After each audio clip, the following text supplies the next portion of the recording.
my money, leave alone. I'm just getting money. I'm just getting money. Homie making good, my money, leave alone.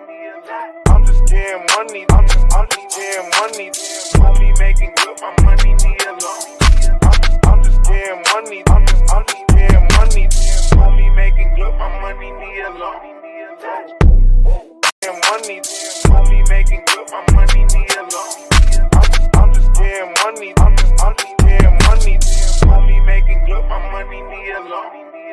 I'm just getting money. I'm just getting money. Homie making good, my money, leave alone. I'm just getting money. I'm just getting money. Homie making good, my money, leave alone.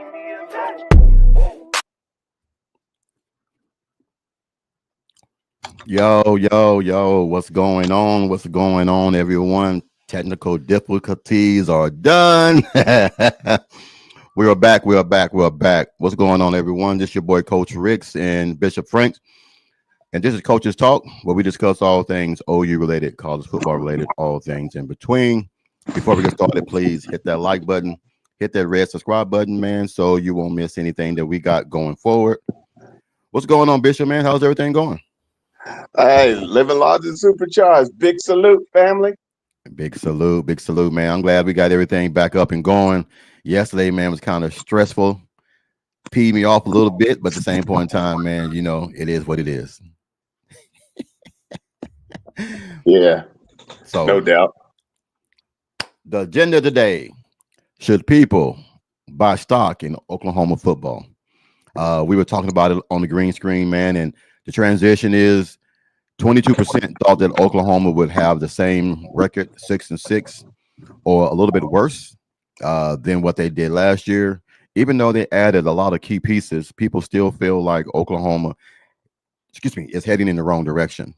I feel different. You feel different. So what's your take on that, the way people feel about how Oklahoma is heading? I just think it's really just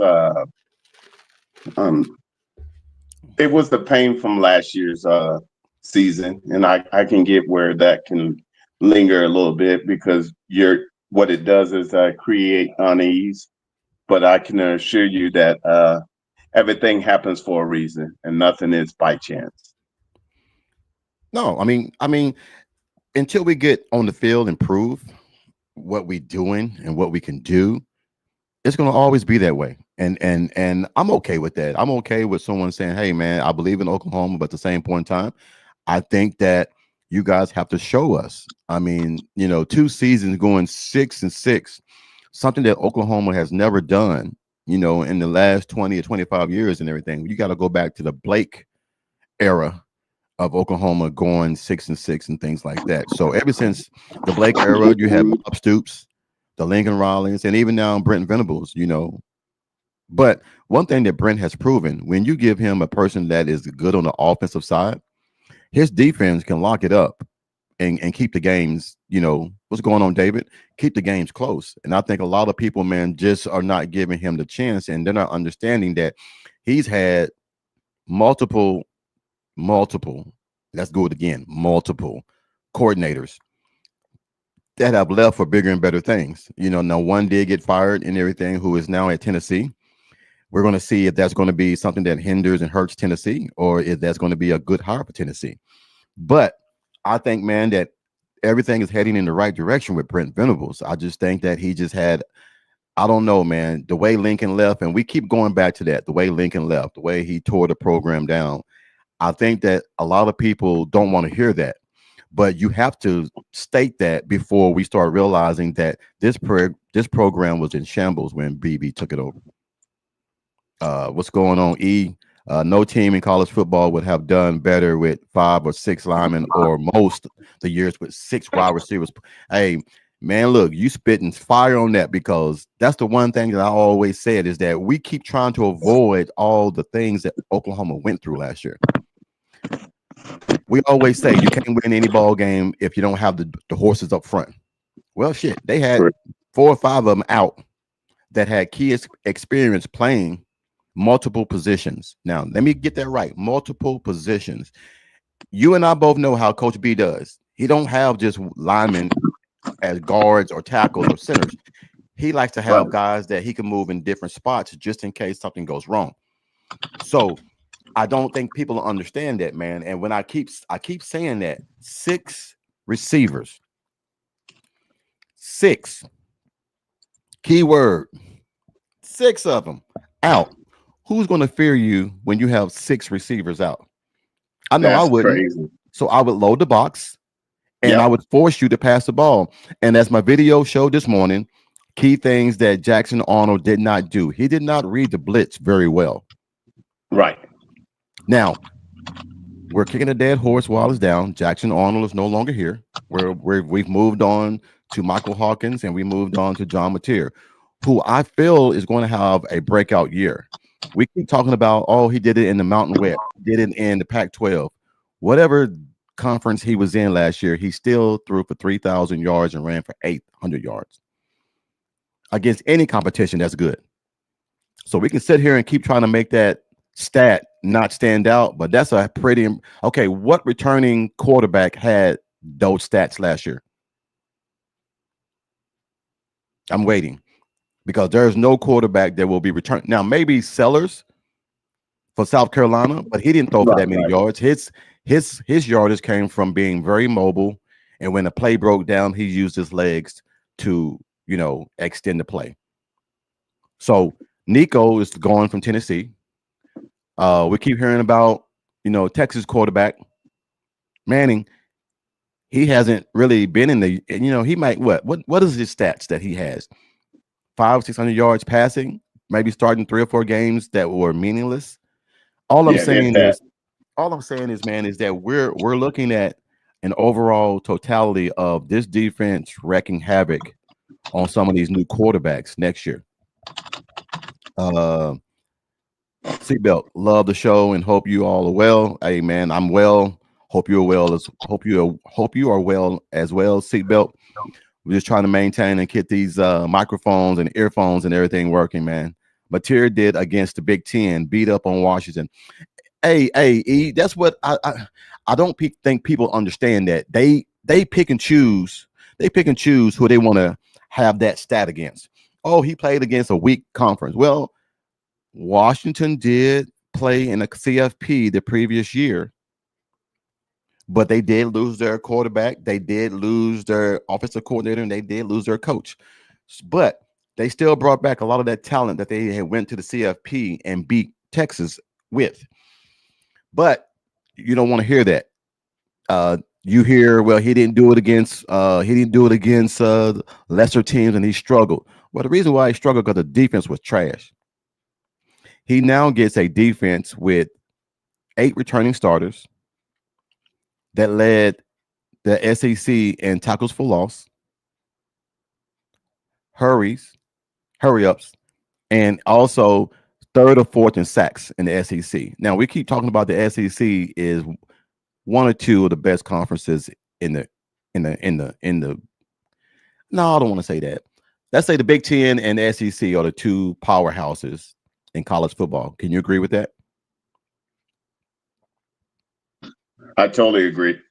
You ain't got to mute it. You ain't got to mute it. I think when Mike's on, I think that's the one that has this a lot of echoing and everything. So with it being me and you, both of our stuff works. I'm not saying it don't work. I'm just saying, yeah. But a lot of people pick and choose how they want to talk about John Mateer. I think that the guys are just a great quarterback. And we keep using Baker 2.0. I don't want to use Baker 2.0. I just want to say we got a quarterback in that can read the progressions, that can read the blitz, that can read the hurry-ups. I don't want to keep talking about Jackson Arnold, but man, I just think, man, that a lot of his problems was trying to hurry up and get the ball out of his hand. Seatbelt says, listen, if you can't see what's coming in Norman, you are either hating or simply not paying attention, because we coming. Hey man, look, I'm gonna keep saying that you preaching today, man, because every time I turn around, man, I'm the advocate for Oklahoma, breaking down, and people in grocery stores. I had a guy yesterday, I had my OU hat on. Man, you think y'all gonna be any good this year? I said, why do you think we won't be good? Well, man, y'all went 6-6 last year. Well, we keep talking about last year. We use when a team is supposed to be good, but they were bad the previous year, we use last year. When a team was terrible Yeah. last year and then they're good this year, we keep saying, well, this year. So which one are we going to use? We're going to use that OU was bad last year and they won't be good this year, or OU was just hurt last year, which I believe they were just hurt. Right. Now with all those guys coming back, I think it's going to be a different story. But we'll see. I just think the truth of the matter is a lot of times when we go through stuff like this, it makes us make sure that we dot our I's and cross our T's, and there ain't nothing wrong with that. That's making sure that without a doubt, we want to make sure we prove it by doing the work and let our work speak for its own self and not try to get ahead of it with rhetoric. Well, we're going to have rhetoric regardless of whatever we do, Bishop. We're Oklahoma. We're in the SEC. We see it on softball. There's no way I would have put Texas A&M above Oklahoma. You got a better record. Yeah. But the stigma is everybody's tired of Oklahoma winning. So let's give it to somebody else. Now, if you look at it, they screwed themselves because now you got Tennessee struggling with Nebraska. You got Florida, who just lost today to Georgia, 2 SEC teams. And then you got Texas that just lost and everything to who did they lose to? Texas lost to God, brain fart. Texas was playing Clemson. Yeah. So it is what it is, man. Like I said, everybody want to hate on Oklahoma. I tell you what. What's up?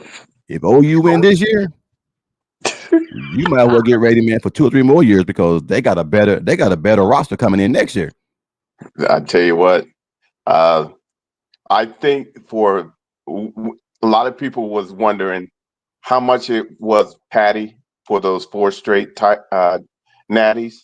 But this year, if she does it, you're gonna realize that she is literally the foundation from which it's built upon. And it would be zero doubt that if she pulls this together with as many freshmen and losing the senior class that she lost for those 4, it speaks volumes. You don't need to say nothing. You just tell them 5 Pete and let them talk. Dude, let them 5 Pete. Let them 5. Look, you got the best recruiting class coming in next year. Oh, even better than Taylor Coleman and them all coming in next year. And then on top of that, now just my little gossip that's going on around right now, the pitcher from LSU that just jumped in the portal.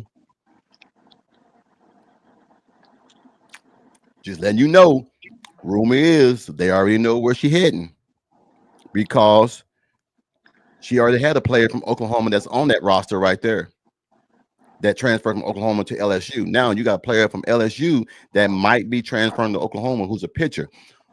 All I can say, man, is if they win this year, y'all might not win for a couple more years because she's going to get better talent in the SEC. Thank you, David. Yeah, Clemson. Thank you. I appreciate that. And Seabell said, and all the new quarterbacks we played, come on, man. BV going to be a problem. Look, I like it that BV's going back to calling defense.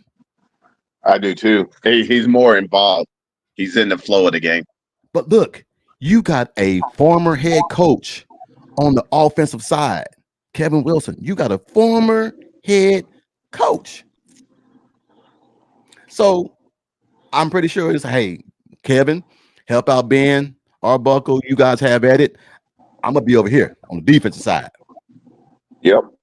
And they just got the new guy in. I forgot his name. The new defensive line guy in. Like I said, Oklahoma about to start running, man.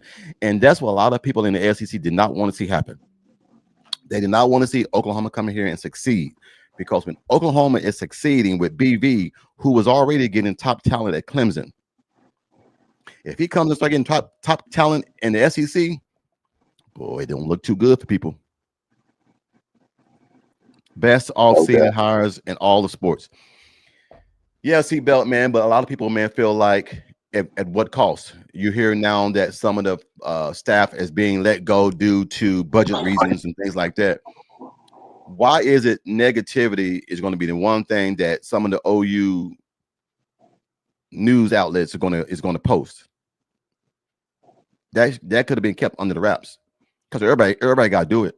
Everybody with this new revenue share, everybody's going to have to cut ties with some people because that revenue share is going to go towards certain things in the program. Yep. But there's always a negative, man, coming out of the OU news outlet about BV, and I don't know if it's personal. I don't know if it's just they just I don't know what it is, man. But it's always something negative. Who's Yeah, Brian Harris? man, Coach, if I could just be honest, simple fact is nobody wants to trim the fat, and when it happens, everybody wants to, oh, the sky is falling, but actuality, you got to do what you got to do. Now, it would behoove people to see how they maneuver to make sure those people are taken care of on the way out. That shows that, okay, they value them for what they brought to the community, Yeah. but understands that, hey, business is business. Yeah, our own media does the most. I mean, like I said, I don't know if that shit personal. I don't know if it's something, man. I don't know the stigma. It's just bad, man. Because I never knew inner city outlets talk bad about their programs more than the Oklahoma news and everything, man. I don't know. Harris, oh, Brian Harris, that's right. Thank you, Harris, 3-star defensive lineman. We just got out Yeah, of yeah, Florida. yeah. Look, No, I he's keep, a consistent 4-star, but one of the places only got him as a 3. but here's the thing. One thing that OU and everybody's been known to do is coached up these defensive linemen.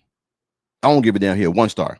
Once you come to college, you have no more stars. Once you come to college, it's an even keel. You start from scratch. You might be known as a 5-star, but you're gonna have to come in and earn everything that you get. Yeah, definitely. So you can say you're a 5-star, but if you don't come in here and pertain to do everything and all the tangibles that got you to be a 5-star, and you don't use that in college, you ain't a 5-star. You just that guy on the roster that's taking up a spot. All I know is Alabama, Clemson, Florida State, and Florida was after him. So I don't think they're gonna fire him. I don't think they're gonna fire him. Yes, I don't think they're gonna fire him. Here's what I would say: they're looking real close, and he's got to be accountable for what he does this year. Because understand, yeah, you want to make sure he understands last year's anomaly, but you also can show us that, hey, because it was anomaly, show us that you can get 8 to 9 wins this year with this schedule when everything was stacked against us. And I know we can do it. I'm looking for 10-2 I've always myself. said 10-2. I've always said 10-2. That's one thing I'm never going to change. 10-2, because I don't look a complete game. It's hard to play a complete game when you don't have the guys on offense to go up against a very good defense that has depth. You might get them 1 or 2 times, but as we all know, that's a 60-minute game. Yeah. You might get them the first 8 minutes, but the rest of those 52 minutes, it's gonna be hell. So with BV going back to defense, and then with Wes Goodwin there, and then you got Chavis there, and then you got Bates there, and then you got the guys that we brought in from Utah State there, the Drewley. All these guys that have all this knowledge of offense, defense, strategy, blitzing schemes, you have them all in one big old pot. And now everybody is getting to voice their opinion because BB's gonna take it. But all those guys, man, the Utah State drooling and everything, him, even Wes Goodwin, we seen what Wes can do with depth. Yeah. We seen what he can do with that. We also seen what he can do when he got Bates and BV and Shavers by him. Yeah. Four horsemen. We seen what he can do. So nobody's talking about these things. We keep talking about offense. I always tell people and everything, man, if you go back and look at the 2000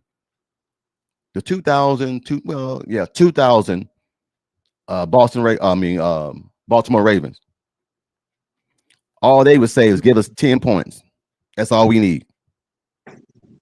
Boy, Now if we I'm have a looking to see. defense like I'm that, looking to see Bishop.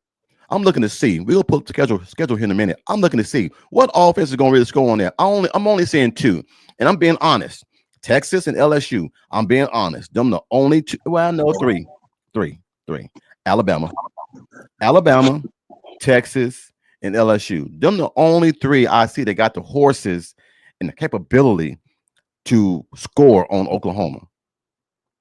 Now, and here's what I would say: we went from the Four Horsemen to the Avengers, because that's what our coaching staff is now with the collective group that they have.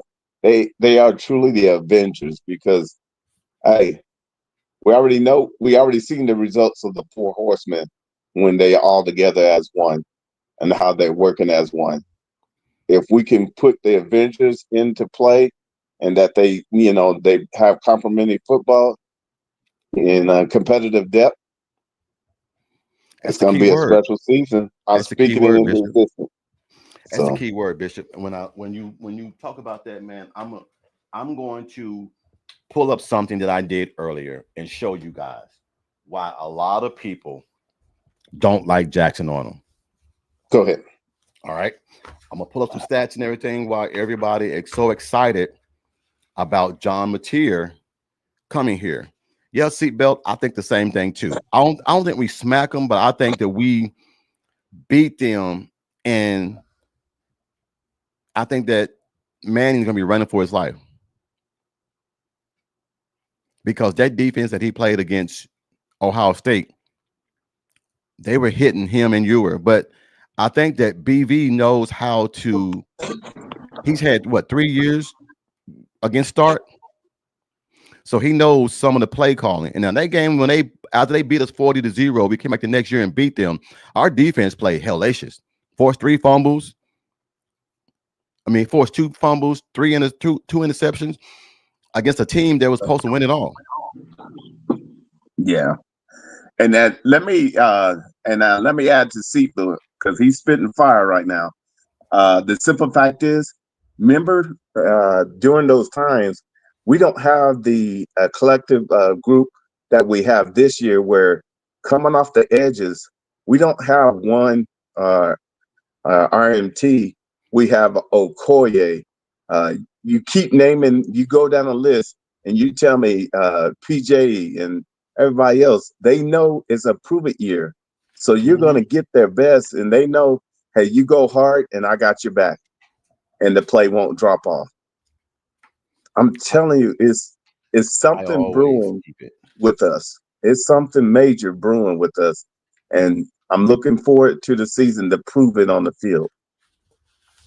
I always keep it here just in case I need it. R. Mason Thomas. His backup is Danny Okoye. Yep. Grayson Holton. His backup is David Stone. Jaden Jackson. His backup, Dominic Williams. Marvin Jones Jr. His backup is Adebawore. Kobe McKenzie. His backup is Owen Hinkle. Kip Lewis. His backup is Sammy Amasigo. Kendall Dobie. His backup is Kendall Daniels. Eli Bowen. His backup is Jeremiah Newcomb. Robert Spears Jennings. His backup is Big Mike Boganowski Jr. Peyton Bowen. His backup is Jaden Harden. Gentry Williams. His backup is Jacoby Johnson. Now, where's the weak link at? The damn backup better than the damn starter sometimes.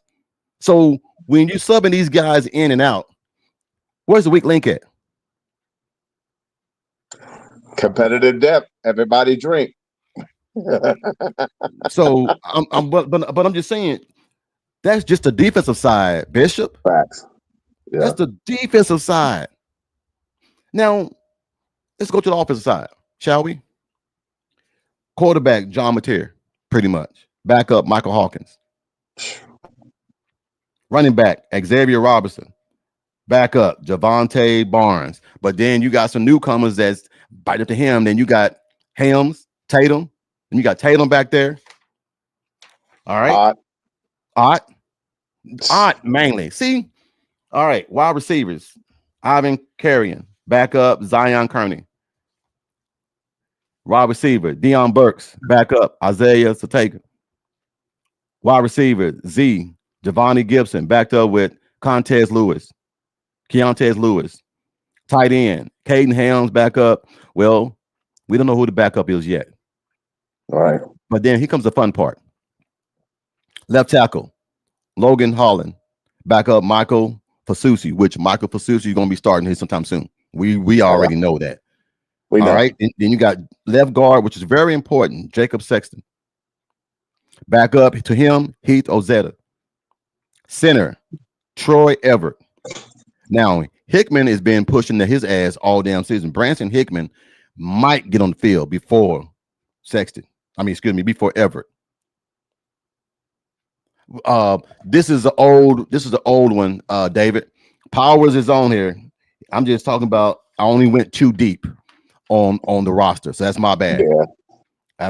We also got that new center. Yes, from Stanford.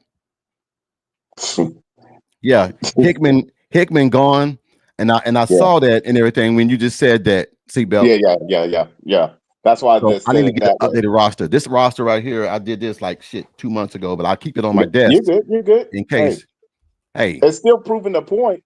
It's like, ask yourself to be able to be that deep in this new NIL. How bad are we really doing in this current status? Look, I'm gonna tell you right now, man. I'm here in North Carolina, and I'm here close to the border of South Carolina. I'm telling you guys right now, y'all not hearing the shit that we hearing down here. There's guys leaving left and right, but it's not a big issue because they know their teams are not going to be able to compete. The reason why we keep hearing it from Oklahoma is because Oklahoma has that standard, that logo. That logo means something. That little logo right there above me, that means something. So you can't just say, "Oh well, we rebuild." It's never been said like that, Bishop, and you know it. It's never Oklahoma rebuilds. Oklahoma reloads. Yep. So we never had to go through a rebuild. This was our rebuild. Those 3 years was our rebuild of tearing it down to the studs and building it right back up the right way. How many times have we ever read a defensive roster when Lincoln Riley was here that had 2 man deep, that the second team was almost better than the first team? Nope. We were playing guys that were tired against teams that had depth on offense, but we didn't have the horses on defense. Now we got the horses on defense. What's up, Nathan? What's up? Hey, what's going on, Nathan? Hey, and on top of that, just think about it. When you're going over the depth chart, they even got with this competitive depth, we can keep the pressure on. And now we got an offensive coordinator that knows how to create a script to stay on point. Hey, that's okay. That's all we asked for last year. Was we knew we had guys hurt. You can't circumvent that. You got to go through the fire with that. But see, they used it against us last year. That can actually script plays and that the quarterback can audible and knows how to read defense. That's cerebral fire, man. Here, look, Ryman Lemon doing his little crazy stuff. Does Bishop have a tattoo on the top of his head that we don't know about? You said that logo, and he started rubbing his head like it started to burn. No, man. I'm just saying. Ryman, you always on time. Not yet. They got some new signings coming in soon, but here's the thing. Remember back last year, Bishop, I was telling you that after the spring portal, there'll be some players that we might be getting from Clemson. Yeah. Wes Goodwin was in the Eastern Seaboard. I can't tell you where because it's not my thing to report, but he was spotted.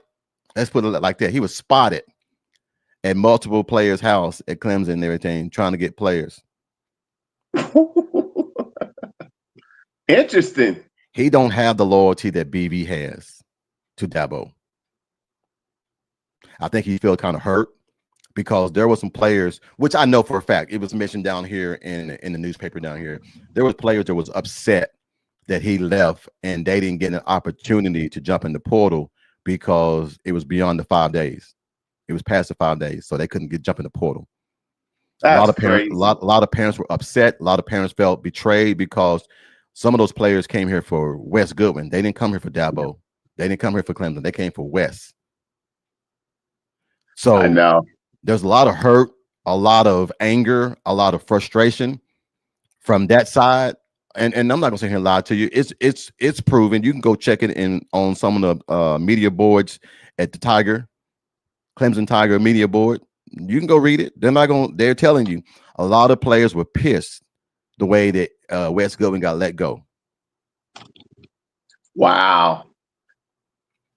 So it is what it is. It's over and done with. But I think right now, man, he is trying to. He has relationship with those kids. He's talking to them. I mean, there's nothing wrong with talking to them through social media.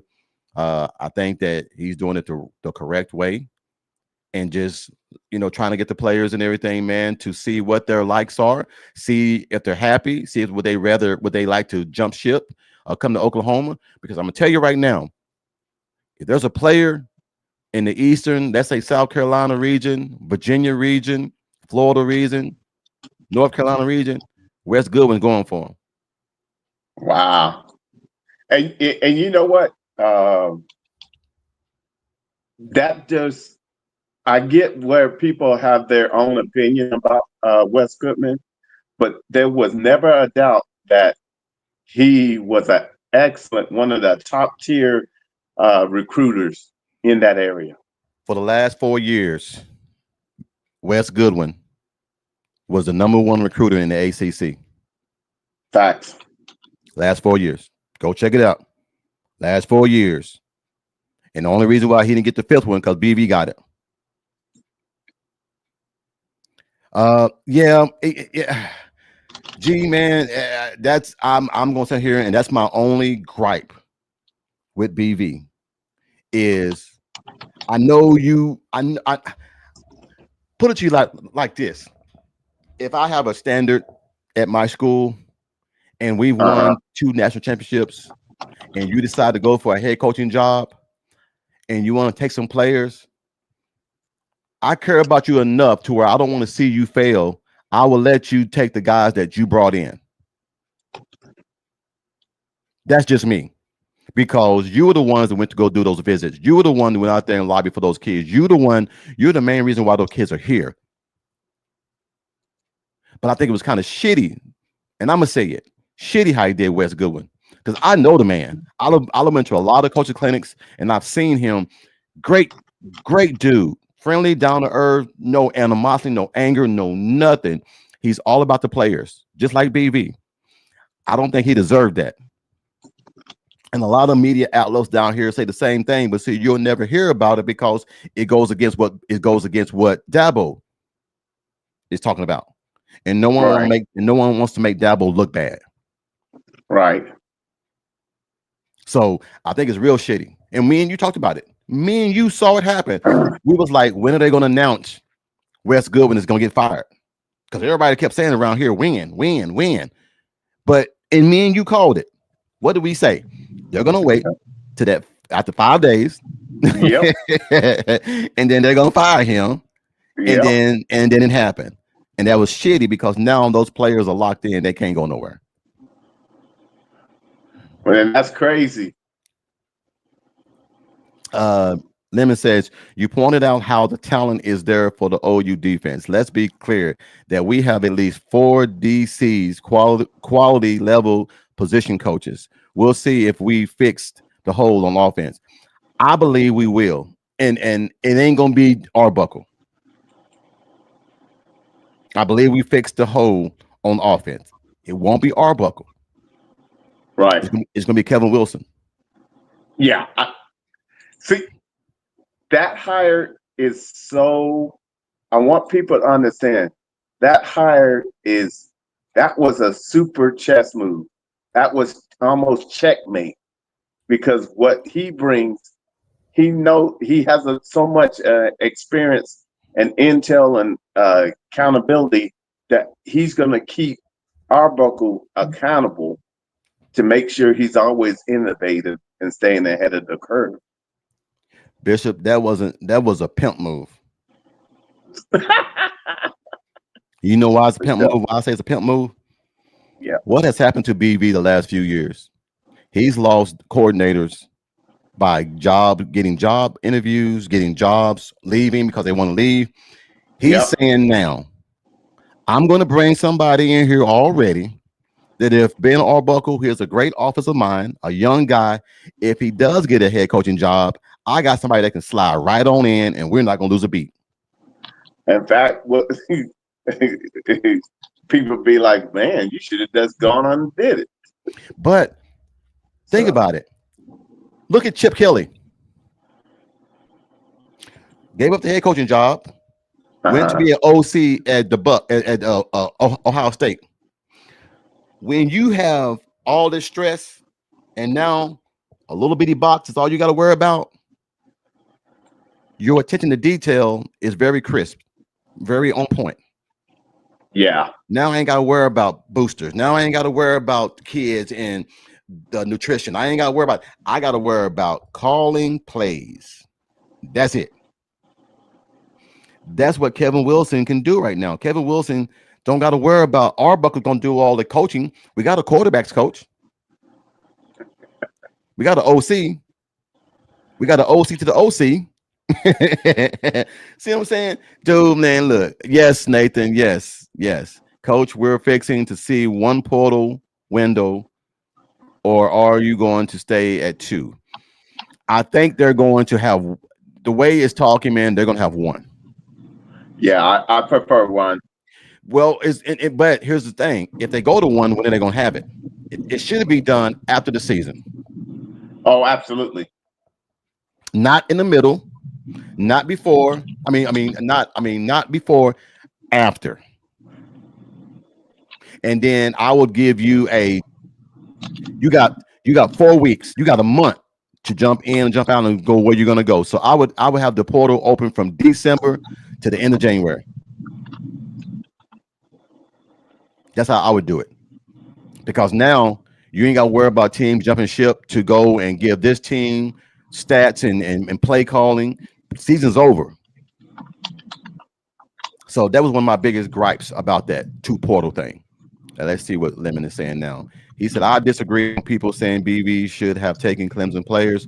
We saw what Lincoln did, how BV did. It proved he's the quality of character coach we want. Yes. Now, I'm saying I would have, if he'd had Dabo's blessing,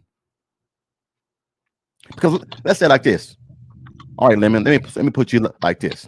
Let's say I'm an owner of a company and you're a salesman for me. And you come in here and you bring in 9 new customers that you spent almost 9-10 months lobbying for to bring business to us. And let's say that you decide to go off on your own. I'm going to give you those 6 customers because you were the one that went out there and did all the grunt work and all the hard work to get that.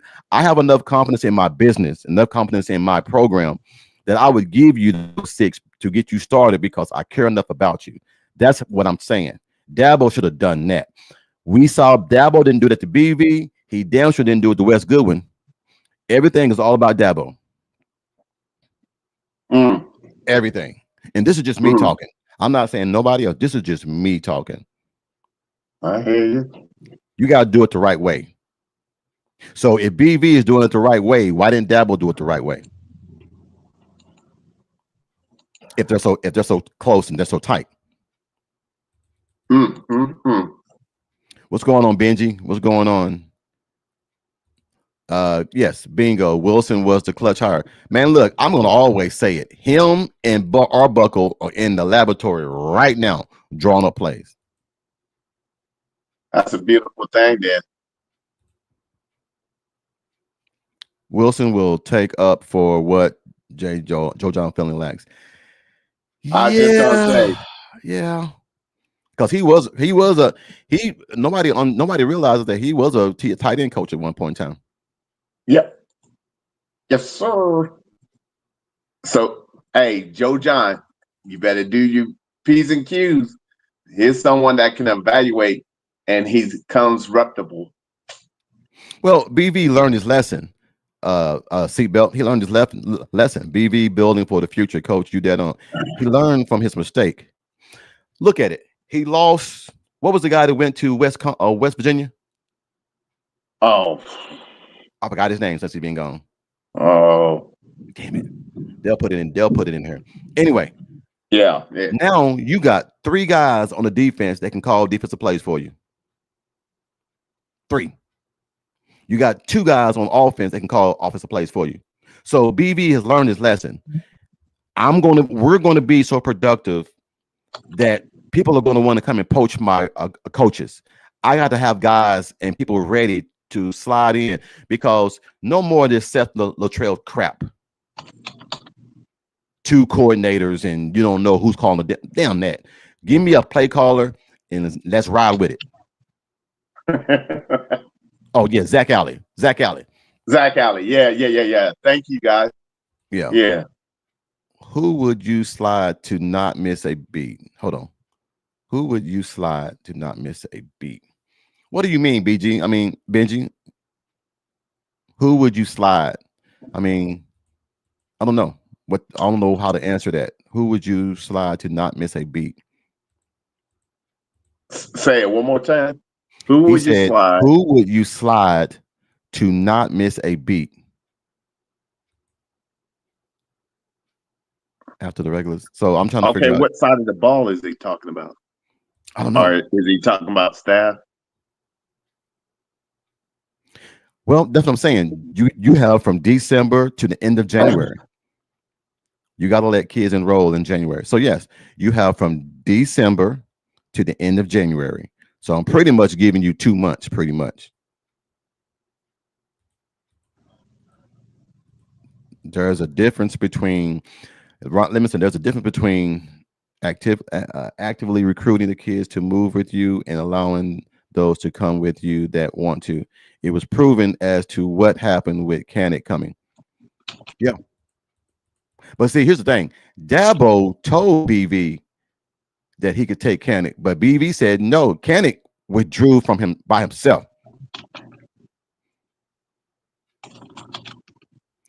Kanik decided that he's coming regardless. He said he's not enrolling. I'm coming. Dabo is stubborn, but Dabo usually he does. He does. Now we're going to find out if this hire that he got from Penn State works out. We're gonna see. Zach Alley. Okay. Not many BV. Hold on. Good job. Okay, I'm trying to figure out. All right. You said if Arbuckle left for a head coaching job, you said you would slide someone to not miss a beat. Oh, I would slide Kelvin Wilson in. Oh, heck yeah. That ain't even a question. Now, this is a good question, Lemon. Who would you slide out to let Wilson in his question? Okay, I'm getting lost now. Hold on.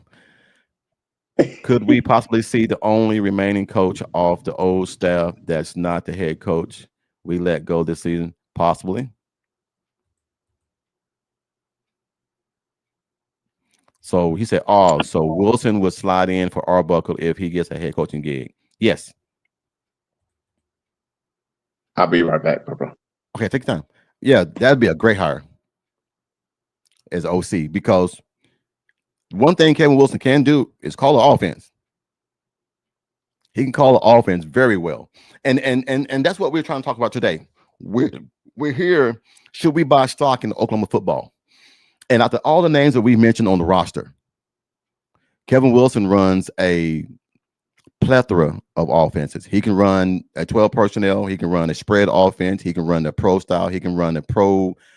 He can run a pro style where he can run a West Coast play action. He can call multiple because he's been in different areas. He's been in the West Coast. He's been in the Big Ten. He's been in the East Coast, and he's also been down south. Oh no, man, I'm not. I'm good. Lemon, where I'm at the officiating board of directors, I'm good.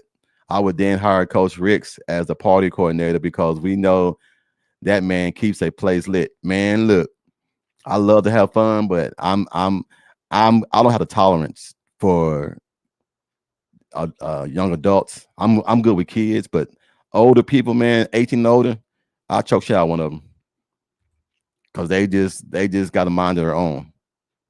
But Kevin Wilson runs a plethora of offenses and everything. He can run a pro style offense. He can run the West Coast. He can run a spread formation. He can run zone read. He can run a lot of things because if you give him the personnel to run different formations and different schemes, he can do that. A lot of teams don't have players that are skilled to run different formations, different schemes. So I'm hoping and everything, man, between him and Arbuckle with the guys that got coming in right now, that they could put a scheme together with that defense they got coming back and be very productive. I'm looking for Oklahoma, man, to be back in the top 10 on the offense. And that'll be a big ass jump from 120th on offense to go all the way to the top 10. That means you moved 110 spots back up to where you definitely belong. Now, the one question that everybody's been asking, we might finally get to see. Everybody wanted to know what a Lincoln Riley offense will look like with a Brent Venable defense. You're going to get your first shot, your first look at it this season.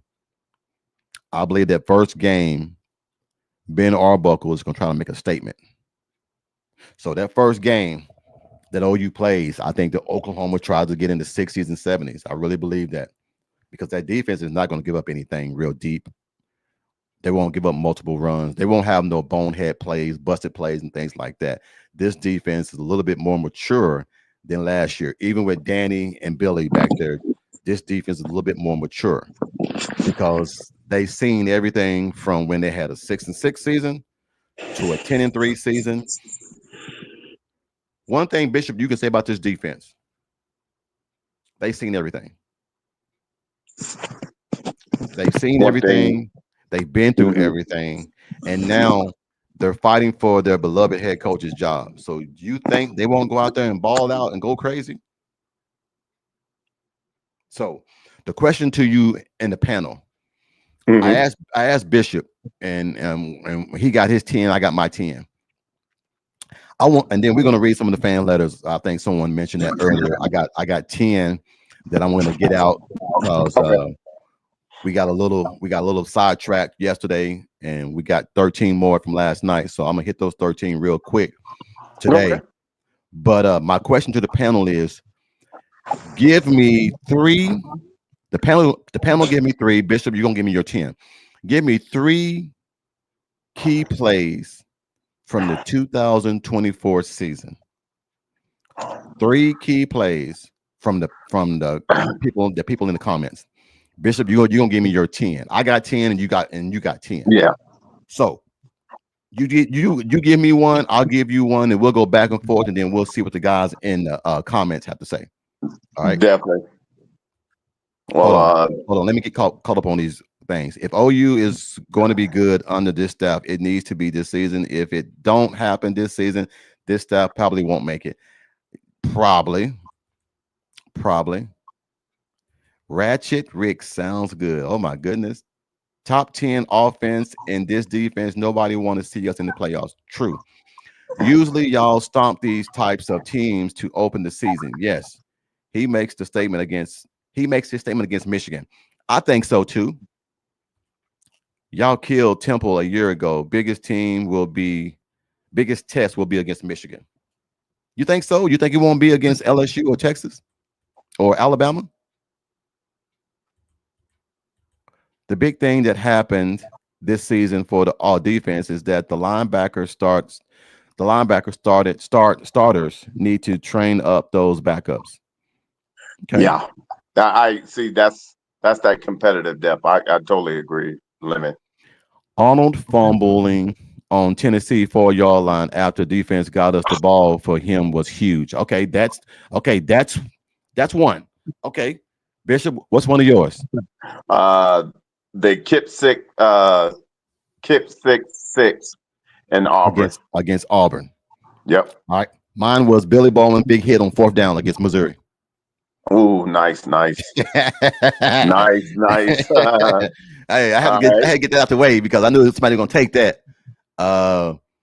Talking earlier in the season with Arbuckle and Mateer, eyes will be on the University of Michigan game. Think that sets the tone for y'all. Okay. Eli Bowen pick against Alabama. Okay, David, you stole one of mine. David, You stole one of represent. mine. You stole one of mine. I'll take that off my list. All right, David. Now. All right. Next one. Sooner Cowboy says J.A. fumbling Missouri game away. Okay. Not fair. Not fair. Not fair. Okay, Bishop, yours. All right. Mine is what was it? I had an Auburn game with what's his name? Michael going quarterback sneak for a touchdown. Oh, the helicopter move? A helicopter. I think someone said that right here. Someone says helicopter Hawkins heliporting for a touchdown. All right. Okay. All right, Benji. It's okay. I'll raise you one. Okay. Michael Hawkins versus Auburn. That read option into a long touchdown run. Okay. Mine is 4th down pass to Bauer Sharp against Missouri. The fake punt pass. The ramp is 65 yards. Yeah. All right. Seatbelt says dropping the game, fumbling against Missouri. Yeah, that sucked. Well, hell, when didn't he fumble the ball? Yeah. All right. Let's see. Okay, Seatbelt. Oh, we're talking about good plays and bad plays. Good plays or bad plays. Xavier Robinson running that first run against Bama. Okay. Okay, and then we got quarterback throwing interception. All right. My next one is Michael Hawkins' 85-yard run against Auburn. Quarterback zone read. Touchdown. That's what I had. Oh, did you? Oh, I didn't hear you. My bad. Hey, hold on. I got more. Okay. Go ahead. All right. My next one and everything on here, I hate to say it and everything, but the 3 touchdowns that Deion Burks had against Temple and everything started the season. Okay. That was mine. Okay. Then I got what's his name? Hold on. Bad play. BV calling for a fake punt versus South Carolina on his side of the field. Already down 20. Yeah. Hey. Yeah. You got that on us, BG. Hey, we all about the real right here. Stud hits on Milroy. I'll take that off my list. You can see the more. Hey, hold on. Before it gets taken out, I'm going to say R. Mason Thomas hitting Milroy for the interception by oh crap. Oh my god. No. I want to get it out before somebody say it. I'm just gonna say R. Mason Thomas causing the interception to end the game against Alabama, sacking Milroy. All right. Okay. All right. What's the next one? Kip 6. Okay, Bishop got that already. All right. OU going 3-11 on 3rd down against Temple. Yeah, that's Yeah, that's bad right there. That's bad right there. Let's see. Barnes 200 over 200 yards rushing versus that one team. Okay. on the same play 3 times on the 1 yard line. Eli Bowen pick to open second half against Bama. Yes. I'm gonna say one man that is everybody thinking it. I'm just gonna say it.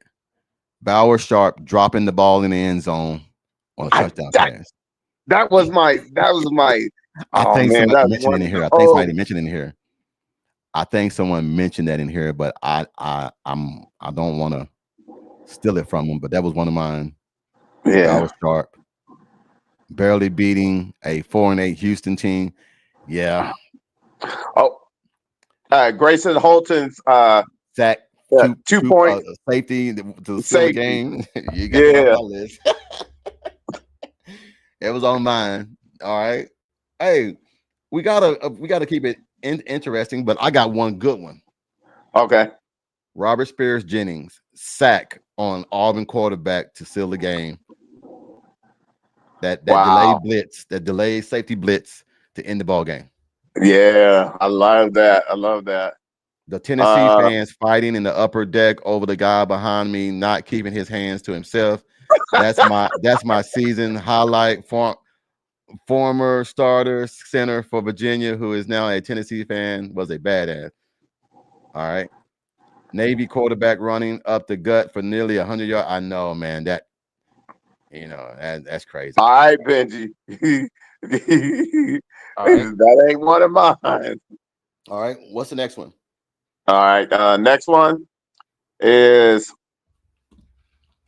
I know he's not here. Wide receiver Petaway that one catch against Tennessee to show that we could pass the ball. Okay. Well, I'm going to say the next one, which he's supposed to be in the game long time ago, but Caden Hams catching his first touchdown pass across the middle when the ball was tipped. You should have been in the damn game long damn time ago. Big ass tight end like that. You gonna put him on the sideline and let damn 2 stone feet Bauer Sharps run damn jet sweeps. No, I'm gonna say it. I'm gonna say it. The depth of the damn jet sweeps for Bauer Sharp. Shit. Okay. The hell, Bishop, you sound like he blowout grunted because he was breaking. What did he say? Man. Hey, I've already said this. Comanche, Billy Bowman's massive hit on Luther Burton. That was a damn good hit. That was a good hit. The helicopter Hawkins how about this? played against right in front of us. I lost my mind. Auburn fans was ready to kill me. All right. Jackson Arnold throwing that first pick in versus Tennessee, whereas 3 Tennessee players and no Sooners. Another one of mine is damn Bauer Sharp throwing a damn pass in there. Bauer Sharp trying to play quarterback, throwing a fucking interception. Man, look, we can do this game all day, man. It was some terrible decisions made last year. But now, before we get to these Arnold's dumbass pick against Tulane, yes. Oh shit, I forgot about that. Oh, but look, I did something this morning. I want to see if y'all saw it. I'm gonna go find it. Okay. This is why people really don't care about Jackson Arnold being let go. All right. Okay. All right, I'm gonna bring it up.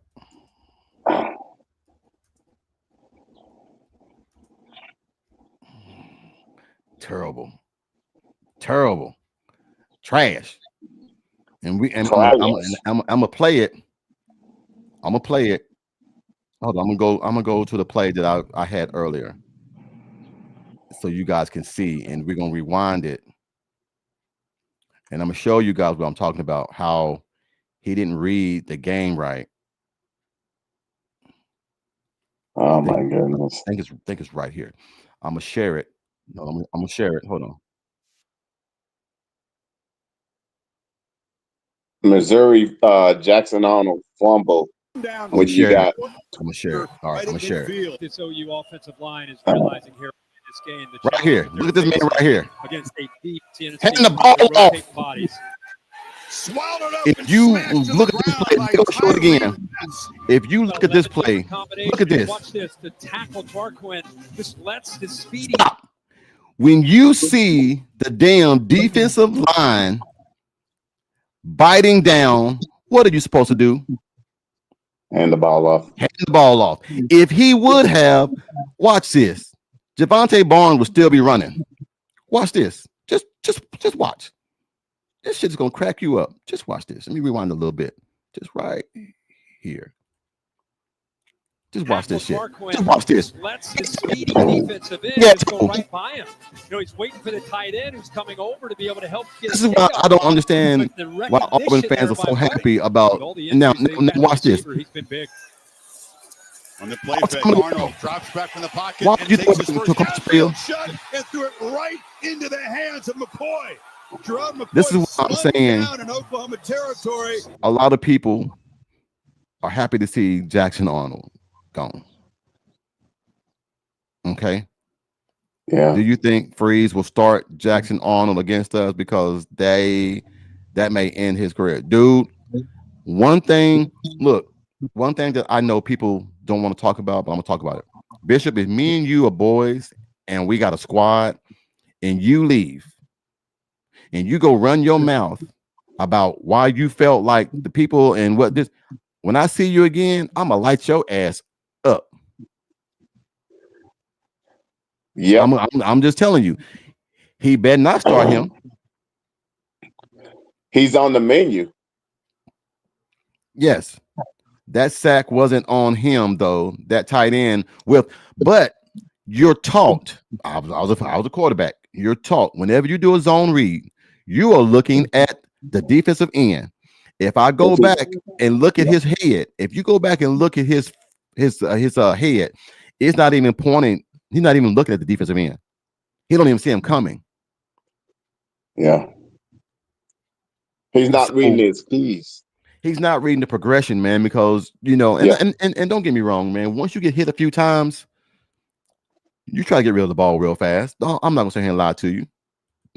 I think Freeze knows he better sit Jackson for our game. He might not have a choice. But that throw was terrible. Throw was very terrible. But anyway, let's get to some of these emails, man, so we can try to, you know, help someone and everything, man, get some information out there to them. For sure. This first one, it says, "What's going on, Coach and Bishop? This is Chris Jones from Pigeon Forge, Tennessee." I want to get your guys' take on the Nico situation here in Tennessee. I felt like we ruined that young man and we're not taking the blame for it. Rumor around here was that we were paying him in high school to make sure he would commit to Tennessee. Then he wanted more money and we refused to pay him. Is it safe to say we created that monster and now we're looking for sympathy? I got turned on to your show by a friend of mine who is a real diehard OU fan. I believe you guys tell it how it is, but just the way you guys put it at times is very unique. Keep up the great work. I will be paying attention to you guys, and I look forward to our time again when you guys come here. That's what's up. So what's your thoughts on the Nico thing? Hey, the Nico thing, he's absolutely correct. Not only did you do that, you even went to court to get that done, to change what it is now. That's crazy. So you went crying because you got, I ain't gonna say that. I'm just now. All I can say is, hey, ain't no fun when the rabbit had the gun. Nico said, "Oh, well, you paid me in high school. Okay, well, I did have a decent season with you, and I won a few games for you. So, hey, how about stretching me out, giving my little scratch?" Lemon is funny. Tennessee Tennessee issue is they paid prime beef prices for a choice grade quality. Now they got buyer's remorse. Miss me with it. See, So he's like they me. pay, Hey, so they pay prime nah. rib for beanie weenies. Yep. Hey, Yeah. What and think about this, Coach Ricks. okay, You're the one that set up the whole thing. If dude, you look, would have never yeah, opened that door, we're not even talking about it. So, paying him in high school just so he would come there, started this thing from the get go. You're paying him to pretty much to come to your school, so you were already doing some illegal shit as it is. Now he wants more money, and you're so scared that he's gonna blow the whistle on you that you're looking for sympathy now. I'm like Seatbelt. The whole Nico deal was a shit show. facts. To me, hey, what up, fam? Seatbelt. Hey, for me, you cannot start something and not finish it. And that was the whole thing is, and then the thing about it is the way they went about it and then try to say, well, he did this, this, and this. If you didn't go to bat for him when he was in the high school, you're not even talking about this. If you just would have waited till it was time to do his NIL deal when he got into college, we wouldn't be. You still would be having Nico, but here is where greed comes into play. Well, I mean, everybody's gonna want to raise. Heck yeah. Now, now here's the fact: do you deserve a raise? That's the key part. Do you deserve one? Hey, ain't no fun when the rabbit has the gun. If I see that I have led you to a winning season and we went into the playoffs, I don't know. What do you think? I don't know. Next question is for you, Bishop. Okay. Next one is, so what's going on, Coach? This question is for Bishop. Wanted to ask him, I am a defensive coordinator myself and wanted to know what philosophy or what strategy would you use against a team that wanted to play 12 personnel big boy ball? Thank you for taking the time to answer my question. You guys are great on your podcast. Yeah. What you want to do is definitely make sure your TNT is the status that you have. And oftentimes, if you have that, then you can do a even front where it's 4 across, or depending on if 12, you got 2 tight ends. I would do, if you're gonna do, now I can help you if you want to do a 12-man personnel big boy ball. You got to be in the 46. You got to be in the 46. And the reason you why I wouldn't say do a 5-3. well, the reason if I do a 5-3 and everything, now let's say you do your big boy personnel or have a little bit of, if they have a little bit of agile ability to get outside. You know what? I'm not eating. No, you know what I'm thinking is that the 46 and the 5-3 is almost, you could slide in and out. It's similar because Yeah, you're sliding you're sliding your ends down more to stop the run, but you can always out of a 46 pull them back out to cover to cover it. Right. But that's just me. But that's why I wasn't that good defensive coordinator. So I'll let you. Yeah, no, but that for me, and also listen, that's a great question. It's also predicated on your young man that you have in those certain positions. If you can, you want to always still be able to defend against a pop pass, tight end pop pass, or a slant. So you still want to be able to cover routes, but you want to be stout on the run, because that when you're saying heavy, you're telling me that I'm trying to run you over. And then, also big boy ball means you're not going to throw the ball anyway. If you want to go big boy ball, that means you're going to old fashioned Alabama, and we're going to just run the ball down your damn throat, and you just got to stop us. I don't think you can stop us.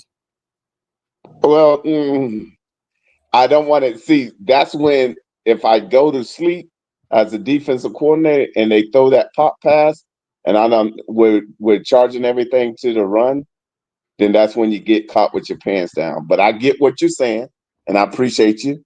But I'm always telling my players, hey, I put you in positions because you're the smartest one for that position. Yes. Pay attention to your keys. But I agree with you. Oh, Put it well, like this: just one you got to stop the run.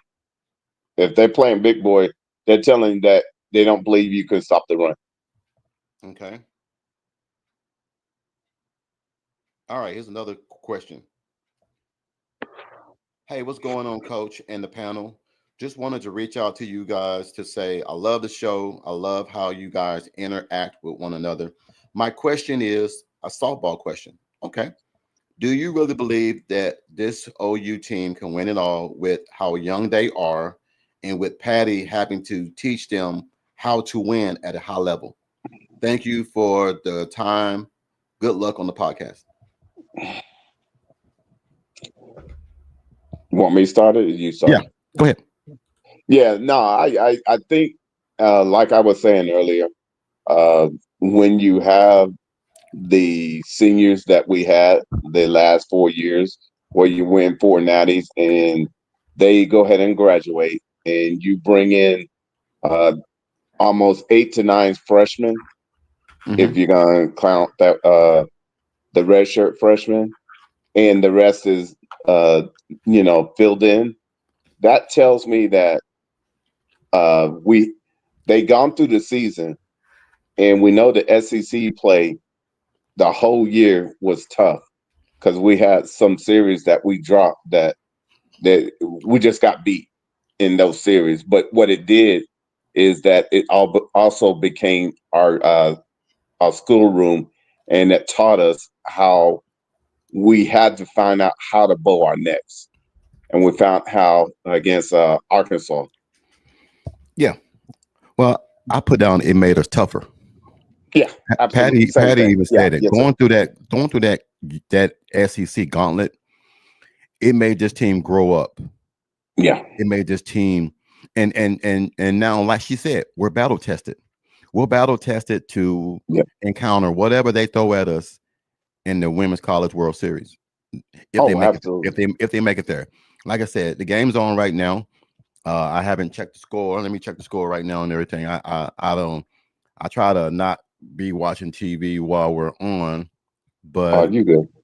You good. I see that South Carolina is up on UCLA 4-1. Okay. All right. It's 0-0. Okay. Oklahoma had one hit and they didn't do anything. So Oklahoma has one hit. Okay. They left a runner. They left one runner on base. So our biggest problem is leaving runners on base and not getting them in. At least last year and the previous 4 years, when you have runners on base that got on base, we got them in. True. So my biggest fear right now is like we got Dill pitching today. I'm not saying that Dill is bad, but she tends to walk too many people, and you can't let teams get on base because then one good hit, and then now you're down. And see that. Go ahead. What I was going to just say is that's why it's so important that when we do get people on the base path, we got to pass the bat and get them on in. Well, what bothered me is you put Texas A&M, you gave them the number 1 seed with a worse record than Oklahoma. Now, and the reason why you said you did it is because you felt like they played stiffer competition. But then you lose to Liberty in your own home region. You lose 2 games. You didn't even win one. No, did they win one? I thought Yeah. I don't. Oh yeah. No. They won one. I forgot. Yes, Number one. Yeah. they won one, and then it went to sudden death, To the third grade. and then Liberty got them. My point Yeah. is this: you let a no-ranked team stomp your ass in your own, and I don't mean 3-2. These games were 8, 9, and 10 points. Yeah. He said, watching the game now. Much love, Coach and Bishop. Keep up the great work. I'll still be listening. Just gotta All right, focus then. on the softball. Hey man, I was trying to get it done before softball game, man, but got I started. know. Got We're finished. got the cooking. We're gonna finish up. Uh-oh. Flied out to left. Okay, whew. Got to cooking, and man, just lost track of time. So I'm gonna be off here in another 5-10 minutes, man, because I want to watch some of that ball game too. But Bishop, man, we got one more question for you, man. Go ahead. Everybody, it's Bishop Day today. All right. What's going on, Bishop? This is Kathy Morgan from Pigeon Forge, North Carolina. What the? I know there's a Pigeon Forge, North Carolina. Oh shit, Pigeon Forge, North Carolina. My question is for Bishop. I see that you are a very spiritual person. Wanted to know. Oh, this is a special one. Wanted to know what verse in the Bible and everything is your favorite. Love the way that you come on and give this spiritual aspect to the show. Wanted to let you know we care a lot for you guys, but love seeing the humorous and spiritual side to this podcast. Keep up the great work, guys. Yeah, that's a great. Thanks for asking that. For me, I can do all things through Christ that strengthen me. Because understand, fire tests is what grew me up to mature me in my faith, in my walk. To understand that the reason the fire tests come is because you're ready to go to the next level. Okay, Bishop. I hear you on that. Mine is be still and know that I am God. I will exalt among the heathens. I will be exalted into the earth. That's always been my favorite one because I'm always on the go. My wife always telling me that be still, know that I am God and everything. Because man, I don't have the patience, Bishop. I don't. I'm always on the go. I miss some podcasts sometimes, man, because I don't know how to say no. Hold on. John said, I got a quick question. What's the best thing about Texas? Barbecue.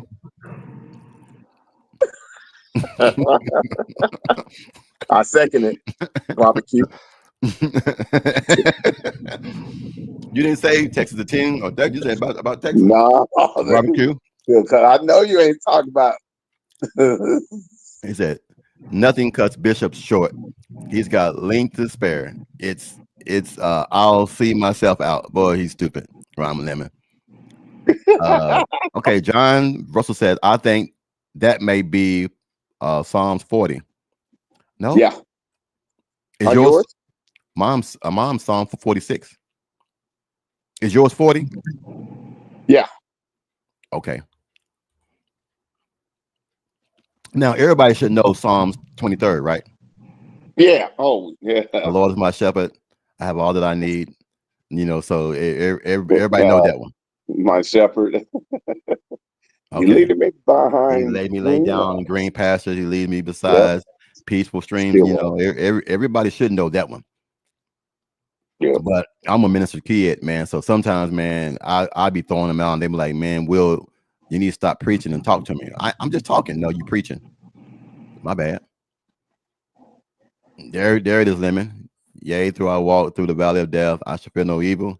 The answer, nothing bit I-35 North. Hey, greetings, Coach Riggs and Bishop. Hit the like button. What's up, TP? Let's go on our own. But one question left, man, and it's a very important question. I'll say it for the whole panel. This one is for the panel. Excuse me. Good evening, everyone. My name is Cynthia Moore. I'm from Charlotte, North Carolina. This question is for Coach you and Bishop and maybe the panel. Wanted to know, what obstacles do you see Oklahoma having this year? 1, what record do you have those guys going? 2, Who do you feel? Where do you see them heading once the season is over? All right. So the first one is obstacle. All right. Panel. I mean, comments too. Panel, record. So, okay, obstacle, record, bowl game. Okay. Obstacle Comments is answer it. Comments answer it too. obstacles would be LSU coming to our house and going to Neon at Tennessee on their field and making sure that we complete the process by putting work in at Texas. Damn good one, Lemon. Damn good one. Lemon says getting the O-line to gel well early. The floor, 8 wins. Third one, CFP playoffs. I can see that. Jimmy says tight ends, 9-3, possible playoffs. Mine is wide receivers, 10-2, CFP.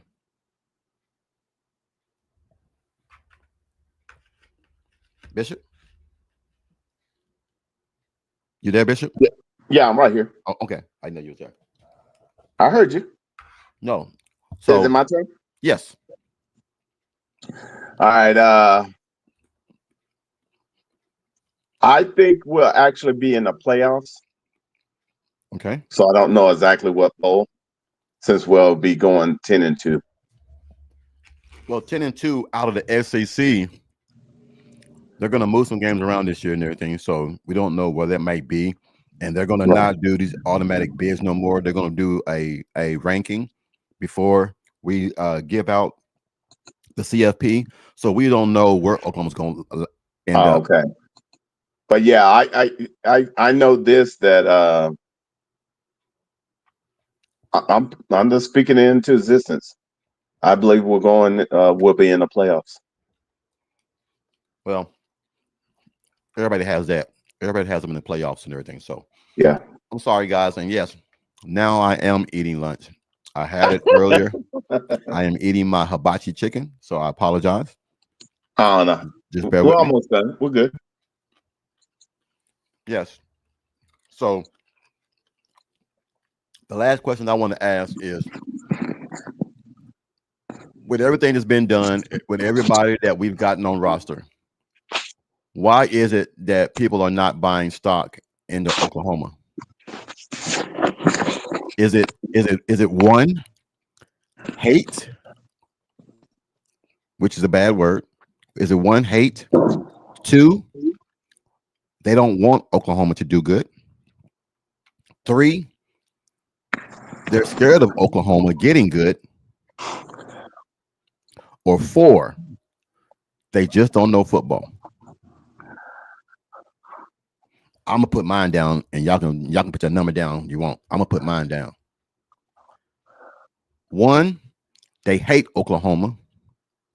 Two, they don't want Oklahoma to do good. Three, they're scared of Oklahoma. Or four, they don't know football. One for me. I put three. They're scared of Oklahoma. I knew you would. I left it for you. That's a softball toss. Well, no, I'm just think about it, Bishop. I mean, what do sometimes when a team get a good quarterback, what do they immediately do for them? Oh, they're gonna make the CFP with this guy, with this new addition. Yeah. Oklahoma's made multiple additions, and it still has not moved the needle. You can't get the best quarterback that's in the portal, and the needle don't move. You can't get the best running back in the portal, and the needle don't move. You can't get the best advisor in Nagy, the needle don't move. You can't get the best OC out right now. The hottest OC. I ain't gonna say the best, because Stark and Lincoln are still out there. Those assholes can't call a good game. The hottest, youngest OC out there, the needle don't move. You got all of this depth coming back on defense. And BV's going to the defensive side, and the needle don't move. It has to be either hate, they're scared of Oklahoma, or they don't know football. That's all it could be.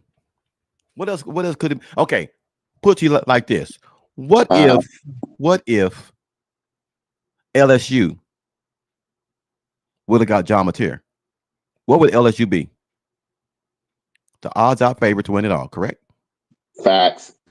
What if Tennessee would have, when Nico left, they would have got John Mateer? What would Tennessee be? Same. Odd favorites to win it all. But Oklahoma get him. They still going 6-6. It's got to be the bias. It got to be you scared of Oklahoma and you don't want them to do good, or you just don't know football.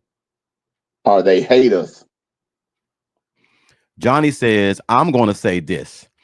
If we get at least 9 wins, it will show that us getting Nagy, reevaluating recruiting talent, not overpaying, etc., is paying off. I think that the pay is not even in the equation. But it's got to be hate. It's got to be hate. And I think it's all Bob Stoops' fault. He was tearing that ass up back in the early 90s. I mean, in the late 2000s, and making everybody mad about how the SEC was top heavy. Now we're in the SEC. Everybody's trying to prove a point to us from way back then. So I think there's a lot of animosity toward Oklahoma. That's just my opinion. And we want the smoke. Oh, signal smoke, pipe smoke, cigarette smoke, vape smoke. I want any kind of smoke you want to give me. I want it. But that's how BV is. BV is not running from competition like some people that we know. TBOW. He's not running from smoke. Yeah, I said it. That bitch out west is ducking talent. He's ducking. Dude, how can you be a coach for a Division I school that has more national championships than most, and you're trying to duck playing people to get a free ride to the dance, just to get your ass mollywopped? I don't get that. So the media, Lemon says the media looks at Oklahoma like a midget topless dancer. Okay. It's a great sideshow, but they hate it. It's the main attraction. Lemon, where do you be getting this stuff from? Do you got a book? You got a book that you be reading from? Straight fire, gumbo fire at that. No one picking 16. No, there will never be a 16-0 team no more. Them days are done. Because the landscape of everyone playing tougher competition is going to be stiff. Nobody's in the SEC is going to go unscathed again. There isn't no more undefeated SEC teams no more. Because you're not getting the same kind of talent you were last year. The talent is being evenly distributed throughout the college football land. NIL is here to stay. So you ain't got to go to Alabama no more to get paid. You ain't got to go to Tennessee to get paid. You ain't got to go to Georgia to get paid. You ain't got to go to LSU to get paid. You ain't got to go to Oklahoma, Texas, Ohio State, Texas A&M, SMU. You can go anywhere and get paid. So those players are not going to just 1 or 2 teams and they're stacking everything up. When was the last time we seen Alabama not have a damn good 3 or 4 running backs? I'll wait. Oklahoma just scored. Oklahoma's up 1-0. Hold on. Let me get to this. Hold on. Let me give y'all an update. Oklahoma's in the top of the. It's in the 2 outs.